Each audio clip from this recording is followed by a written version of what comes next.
how am I going to get there? You obviously know the logical sense that if you don't know where you are on a map, directions is nothing, correct?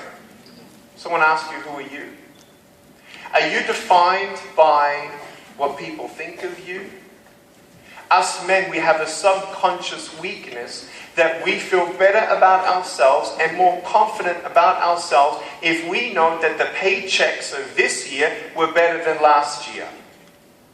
And I've met so many men who sacrifice their entire time with their kids because they are doing 80-hour weeks to get money, to provide for the family, and give their children opportunities that they never had.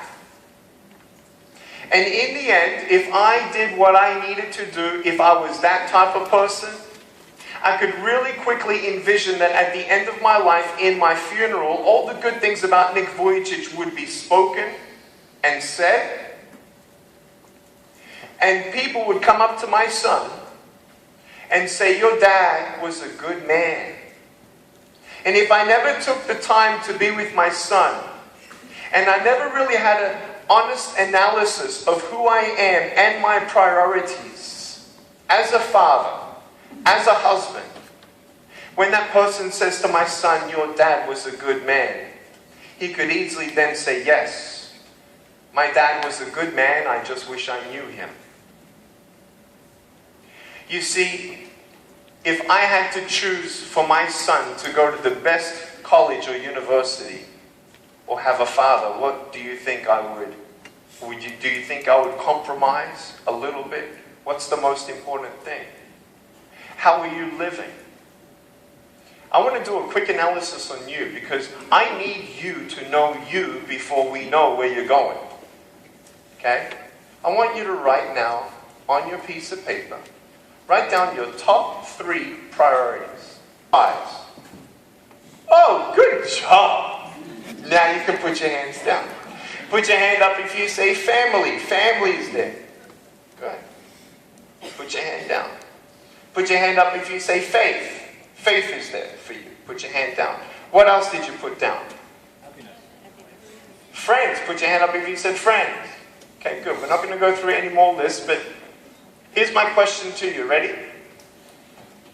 You only have today. No? Is tomorrow promised for anyone? No.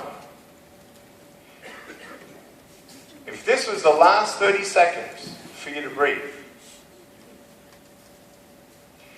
when was the last time you hugged your family? When was the last time you had a conversation with your children that went beyond academics and telling them what they did wrong? When was the last time you even tried? Forget about the fact that your daughter does put a do not disturb sign on your door and her door, and she thinks you're the most annoying person in the world. And then you say, well, you're beautiful. And she's going to say, of course you're going to tell me I'm beautiful. I'm your daughter. I tell you, when my daughter, if I ever have a daughter, if that ever happens to me and she slams that door in my face and puts a do not disturb sign on her door, when I tell her she's beautiful, I will go out the front door, go around the house, stick my head through her window and say, you're beautiful.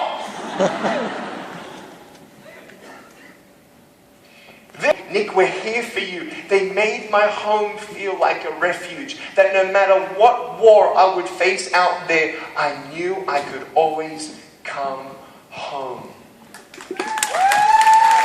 Lana, I don't care what your work colleagues think of you. I will care what your wife thinks of you and what your kids think of you. And I'll tell you, if it wasn't for my parents, I wouldn't be here. Not just because they fell in love and conceived me, whatever. No, I'm talking about the fact that the war that I had at an 8-year-old level in the mind towards my destiny, only encouragement would bring me toward it. To take me away from it, discouragement. I want you to think of the 3 biggest discouragers in your life. Just think of who they are. Don't write them down. Have you thought of them? Okay. I think you're wrong. You are your biggest discourager. Every time you see someone and you look them in the eye and they give you like this little glance and there's like this negative energy. I don't talk about the energy. But you know, people like, they just naturally can encourage you. You know those people? And you know, then you have people who just are so gifted to discourage you. It's like they don't even try. They don't even have to open their mouth.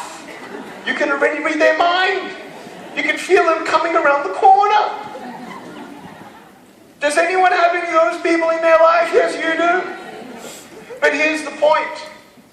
When you know who you are and you know the truth of who you are, then you also know what a lie is. If you don't know the truth of your value, then you're going to die with the lie. The truth about who you are is there is not another you, there will never be another.